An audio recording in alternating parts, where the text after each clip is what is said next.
Before I get started with the compression test, be sure to give me a like on this video. I have my Pittsburgh Harbor Freight compression test kit. Last time I used this was when the engine was out of the car. So today I think it's gonna be cool to see how the compression is on my JDM K24 and basically since the 10,000 miles that I drove it. It's got midnight right here. Let's pop the hood. So I'm filming out front today, so I apologize if there is a little bit of noise because I do live on a busy road.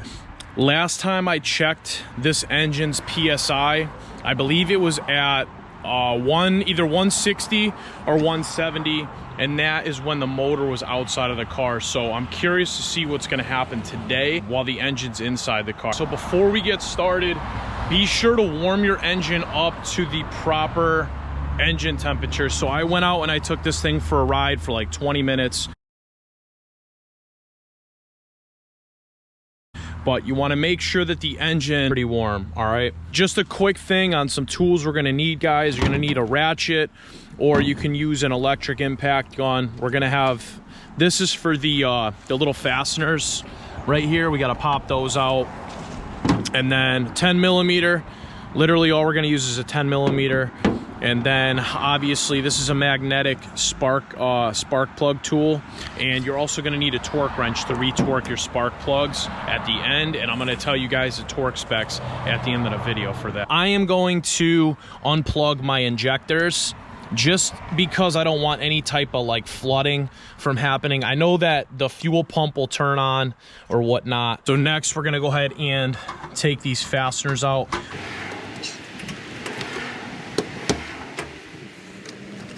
All right, guys, I lied.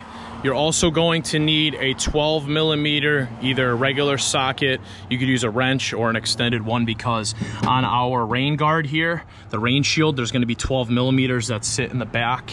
Look at, I'm missing one right there. So you're gonna need also a 12 millimeter for this job. So we're just gonna simply remove the rain cover, guys. Like I said, there's 10 millimeters on the front, there's some in the backs. You have 12 millimeters on each side, so it's pretty self-explanatory.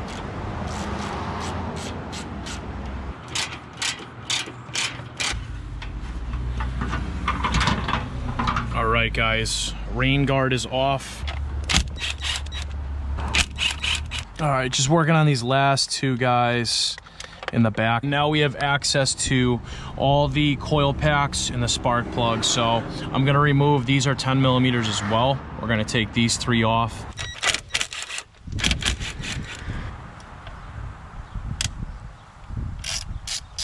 We got a tiny little oil leak coming from the oil cap right here, so it's not too bad. But now we could pop the coil packs up. Just kind of leave these in order. It doesn't really matter, but we're just gonna leave them in order anyways. And down in each chamber, we have our spark plugs, guys. They're hard to see, but need to remove all 4 spark plugs, guys. We have access to the cylinders, the chambers there. So I got my special socket here, magnetic. Before we pull those out, we're just gonna get the compression test started, guys. So I'm not using any of these adapters, guys. We're just gonna stick with obviously our gauge right here is all we need, and all we need is the hose piece right here. All right, so you guys could forget about the rest of these. Don't use any of those other ones. I don't recommend it. We're just gonna plug this right onto there. Before we perform the actual test, guys, like I said, disconnect your fuel injectors. You don't have to, I guess, but I'm doing it anyways.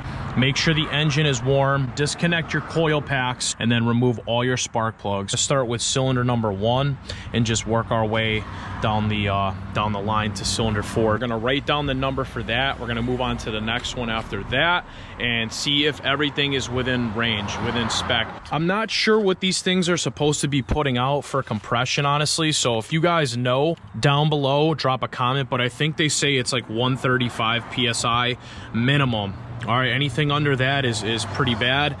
And you basically want all the cylinders to be within, I would say, 10 to 15 increments within each other. So for example, say if you have, 180 on one cylinder and then it shoots up to like 195. I'm shooting for 180. That's my goal. I want to get 180 across all four. I'm gonna take the spark plugs out now, then we can hop in the car, and we need to turn the key over for 8 revolutions for each cylinder. I'm curious to see how these spark plugs are gonna look, guys. I haven't, like I said, this car's been running for about 10,000 miles, so I haven't really done any checking or anything like that. It's just been kind of running it, guys. So there's one of the plugs right there. I don't know, it looks a little rich. And I would definitely keep them in order. Your spark plugs in order, guys. I mean, like I said, I don't know if you mix and match them to different cylinders, if it'll run the way it was running before. So definitely keep those in order into the first cylinder. So we're just gonna kind of huck it down in there and start spinning it gently, guys, until you feel it catch on. So we could reconnect our gauge.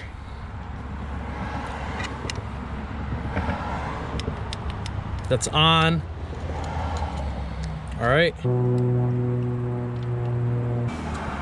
So we're doing cylinder number 1 first.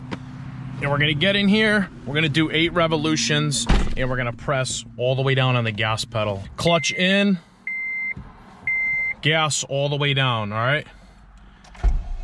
2, 3, 4, 5, 6, 7, 8. What is it? What is it? What is it? We have about 160 PSI for cylinder number 1, guys. I'm just gonna hit the air release valve right here. Cylinder number 2.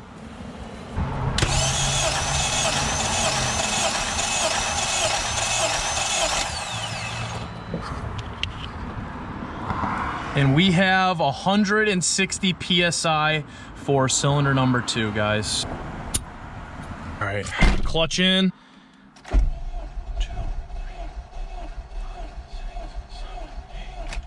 It's always the most nerve-wracking part when you come out to see that it is at 160 PSI. Look at that.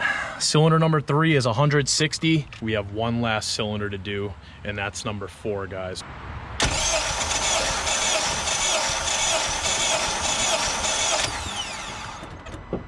Yo. That's fire, dude. Straight fire. Like, I didn't expect the same number across all 4. I thought there was going to be some type of fluctuation throughout all 4. Solid 160 across all 4 cylinders. All right, I wanted to show you guys, and you see for yourself, guys. 160 PSI. Saw that 160 PSI across all 4 cylinders. I'm pretty happy, I'm not gonna lie, but I thought it would be a little bit more, but I guess that's okay, because I mean, it is a used engine and I don't really know the mileage on it. All right, guys, and how I torque my spark plugs. I have a digital torque wrench, so 15 pound-feet of torque. So I do 15. All right, guys, so there you have it. Pittsburgh compression test kit is pretty good in my opinion.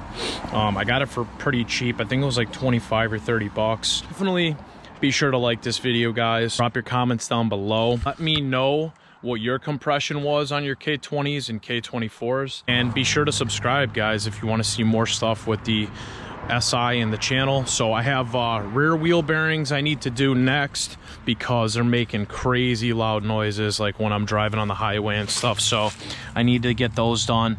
Those should be pretty easy to do. To hop in the car, man, it's getting cold out right now. So the compression is good. Like I said, I'm so happy that it didn't fluctuate through all the cylinders. It's a steady 160 all across the map, guys. Now that I know that, I can throw some boost at this car. So I think we're ready for some boost. I definitely thought it was going to be a little bit higher than 160, but I feel like 160 is still pretty good. I did Billy's SI, his FA5. It was like 160 all across, and I'll see you in the next one. Also, stay tuned, guys. I have these new K-tuned ground wires that I'm going to be installing to spice up the engine bay a little bit on the 24.